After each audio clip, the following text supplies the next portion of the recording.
Hi students, कैसे हैं आप होप अच्छा होंगे। तो आज का जो मैंने टॉपिक लिया है वो नाइन्थ क्लास से लिया है, एटम्स एंड मॉलिक्यूल जो चैप्टर है।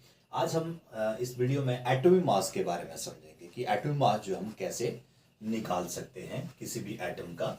तो देखो, किसी भी एटम का जो एटॉमिक मास होता है ना, उसको निकालना थोड़ा सा इंडिविजुअली अगर आपने निकालना है ना, तो that is are difficult task है ना, एक थोड़ा सा मुश्किल काम होता है। तो इसके लिए हम क्या करते हैं, हम निकालते हैं रिलेटिव एटॉमिक मास। ठीक है, रिलेटिव एटॉमिक मास जो हम इसमें निकालते हैं, और इसमें हम यूज करते हैं वो लॉ जो हमने इस चैप्टर में स्टार्टिंग में किए थे, law of conservation of mass and formation of compound या कांस्टेंट प्रोपोर्शंस का जो लॉ था। उन दोनों लॉ को हम यूज करके ही यहाँ पे एटॉमिक मास जो वो निकालेंगे, है ना। तो यहाँ पे हम एग्जांपल लेते हैं, एग्जांपल लेंगे हम जैसे कार्बन और प्लस ऑक्सीजन का। कार्बन और ऑक्सीजन यहाँ पे बनाएगी कार्बन मोनोऑक्साइड। तो यहाँ पे हम कार्बन लेंगे 3 ग्राम और ऑक्सीजन लेंगे हम यहाँ पे 4 ग्राम। तो यहाँ पे कितने बनेगी कार्बन, ये बनेगी 7 ग्राम।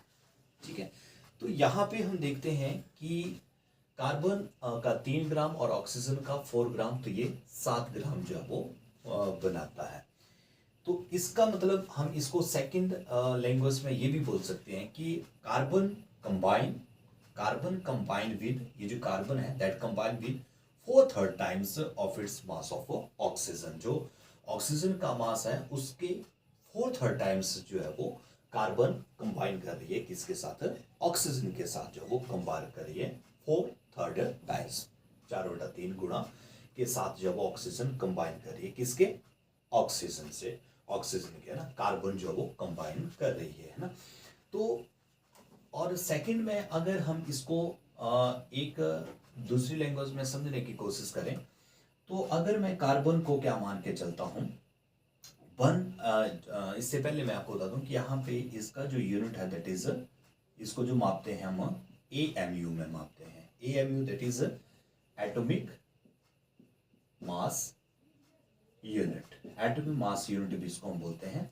But by the recommendation of IUPAC, जो international union for pure and applied chemistry है ना, उसके अनुसार फिर AMU को हम सिंपली क्या बोलते हैं, U से ही इसको डिफाइन करते हैं, दैट इज यूनिफाइड यूनिट जो इसको हम बोलते हैं, है ना। AMU को अब हम U बोलते हैं, सिर्फ यूनिफाइड यूनिट। अब यहाँ पे एक चीज समझो, यहाँ पे जब मैं एक कार्बन को, यहाँ पे 1 कार्बन को मैं क्या मान के चलूंगा, 1 कार्बन को मैं मान के चलूंगा 1 यूनिफाइड यूनिट।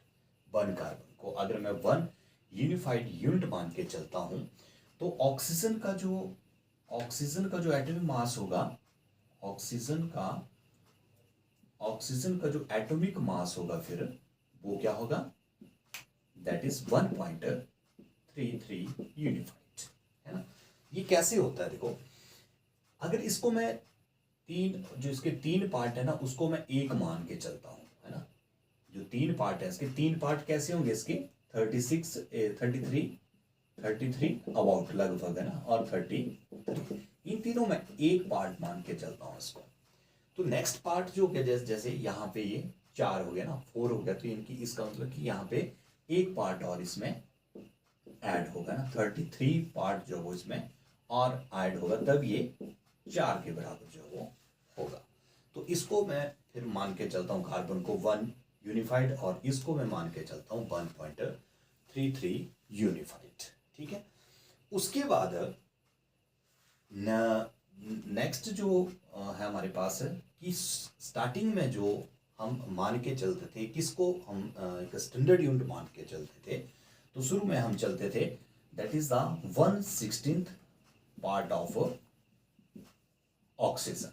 ठीक है, ऑक्सीजन को हम स्टैंडर्ड यूनिट मान के चलते थे, और इस ऑक्सीजन के साथ ही हम दूसरे को जो एटॉमिक मास हमने निकाला तो उसको हम रिलेटिव एटॉमिक मास जो वो मान के चलते थे। अभी मैं आपको बताऊंगा कि रिलेटिव एटॉमिक मास जो वो कैसे निकालेंगे स्टैंडर्ड के साथ कंपैरिजन करके, है ना। ये बहुत इंपॉर्टेंट होने वाला है। तो यहाँ पे हमने ऑक्सीजन को एक स्टैंडर्ड यूनिट जो है वो क्यों माना था, 1/16 जो पार्ट था ऑक्सीजन का, है ना। कारण क्या था, कारण एक तो ये था कि ये जो ऑक्सीजन थी ये मैक्सिमम जो एटम थे उसके साथ ये क्या करता था, कंबाइन जो वो कर जाती थी, है ना। मैक्सिमम के साथ कंबाइन करके ये कंपाउंड जो वो बनाते थे। और सेकंड, इससे जो एटॉमिक मास बनते थे या जो ऑक्सीजन कंबाइन करके जो एटॉमिक मास बनाते थी वो मैक्सिमम किस में आते थे, होल नंबर रेशो में आते थे, होल नंबर में आते थे। जैसे यहाँ पे मैंने ये निकाला ना 1.33, तो ये जो है वो किस में है, ये रैशनल में है ना। तो एज कंपेरिजन टू दिस ये किस में आने चाहिए, होल नंबर में ही ये आने चाहिए। तो ये क्वालिटी जो थी वो ऑक्सीजन के पास थी कि मैक्सिमम के साथ ये कॉम्बिनेशन करती थी, रिएक्ट करती थी। और सेकंड, ये होल नंबर रेशो में ही मैक्सिमम के जो एटॉमिक मास बनते थे, रिलेटिव एटॉमिक मास जो बनते थे वो क्या बनते थे, होल नंबर में ही बनते थे, वो फ्रैक्शनल में जो वो नहीं बनते थे, है ना। ये इसकी खासियत थी। लेकिन फिर 1961 में ऑक्सीजन की जगह किसको दी गई, कार्बन को। कार्बन का जो 1/12 पार्ट था, कार्बन का जो 1/12 पार्ट है उसको जो है फिर क्या माना जाने लगा, स्टैंडर्ड जो है वो स्टैंडर्ड यूनिट जो है उसको माना जाने लगा, है ना। तो इसमें फिर 1 atomic mass unit, that is mass exactly 1/12 the mass of 1 atom of carbon 12। तो इसमें जो 1 AMU की डेफिनेशन बनी, जो यहाँ पे डेफिनेशन AMU की बनी थी, दैट इज द वो क्या बनी थी, ऑक्सीजन का जो 1/16 पार्ट था उसको हम 1 AMU मान के चलते थे। लेकिन अब हम 1 AMU किसको मान के चलेंगे, दैट इज द कार्बन 12, है ना। कार्बन का जो 1/12 पार्ट होगा उसको हम एक स्टैंडर्ड के मान के जो है वो चलते हैं। ये तो हो गया इसके बारे में थोड़ा सा। अब हम थोड़ा सा समझने की कोशिश करें कि ये स्टैंडर्ड यूनिट क्या है और रिलेटिव एटॉमिक मास जो है वो कैसे हम निकाल सकते हैं। इसको मैं बिल्कुल सिंपल सी लैंग्वेज में आपको समझाने की कोशिश करूंगा कि जैसे मानो आपकी बुक में भी एक एग्जांपल है वाटरमेलन का भी, यहाँ पे मैं एक सिंपल एक स्टोन का एग्जांपल लेके चलता हूँ। जैसे मेरे पास 12 किलोग्राम का एक स्टोन है, ठीक है। अब मैं इसके छोटे यूनिट कर देता हूं 12, ठीक है। इस तरह से मैं इसके 12 यूनिट जो वो कर देता हूं। और एक यूनिट जो होगा, प्रत्येक एक यूनिट जो होगा वो कितना होगा, 1 kg का होगा, 1 किलोग्राम का जो है वो मानेंगे इसको, है ना। तो इसको हम मान के चलेंगे एक स्टैंडर्ड। ये हो गया हमारे पास एक स्टैंडर्ड यूनिट। अब मेरे पास यहाँ पे मान लो, यहाँ पे मेरे पास है टमाटर ना, ये मेरे पास टमाटर हैं और कितने हैं, 1 kg। और यहाँ पे मान लो मेरे पास आलू है, वो है 2 kg, ठीक है। ये मेरे पास टोमेटो है और पोटैटो है, पोटैटो है 2 kg और टोमेटो है 1 kg। यहाँ पे हम थोड़ा सा स्टैंडर्ड और रिलेटिव यूनिट को समझने की कोशिश करेंगे। अब देखो, ये मैंने माना है 1 किलोग्राम जो स्टोन है उसको मैंने माना हुआ है स्टैंडर्ड। तो अब यहां पे मैंने 1 किलोग्राम क्या ले लिया, 1 किलोग्राम, ये 1 किलोग्राम मैंने ले लिया स्टोन, है ना। इसको मैंने मान लिया एक स्टैंडर्ड यूनिट, है ना। ये स्टोन ले लिया मैंने 1 किलोग्राम। और इसके जो बैलेंस, इसका जो मैंने बैलेंस में यानी कि इसको मैंने मापा, तोला किसी में, है ना, तराजू में इसको मैंने तोला। और इसके साथ मैंने क्या रख दिया, यहाँ पे टमाटर रख दिए, है ना।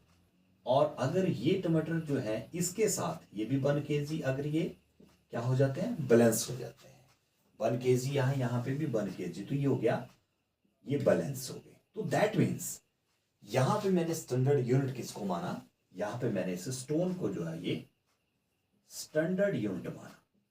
और ये जो हो गया, यहां पे ये हो गया रिलेटिव एटॉमिक मास, क्योंकि ये मैंने ड्राइव नहीं किया ना, ये मैंने खुद ड्राइव नहीं किया, it is not a derived unit. ये ड्राइव यूनिट जो है वो नहीं है, मैंने जस्ट क्या किया, मैंने इसके साथ इसको कंपैरिजन जो है वो किया। और अगर ये भी इसको अगर ये बैलेंस कर देता है तो ये बैलेंस कर देता है तो ये भी 1 किलोग्राम, ये भी 1 किलोग्राम, लेकिन इसका जो एटॉमिक मास यूनिट होगा दैट इज रिलेटिव, और ये हो जाएगा स्टैंडर्ड। ठीक है, अब यहां पे इसको हम फिट करेंगे कार्बन के केस में। जैसे मेरे पास ये हो गया 1 कार्बन, है ना, इसको मैंने बोल दिया 1 कार्बन, और कार्बन का हम ले रहे हैं 1/12, है ना। 1/12 कैसे ले रहे हैं, यानी कि इस कार्बन के हम कितने 12 में इसके यूनिट बना रहा हूं, जैसे मैंने स्टोन के बनाए।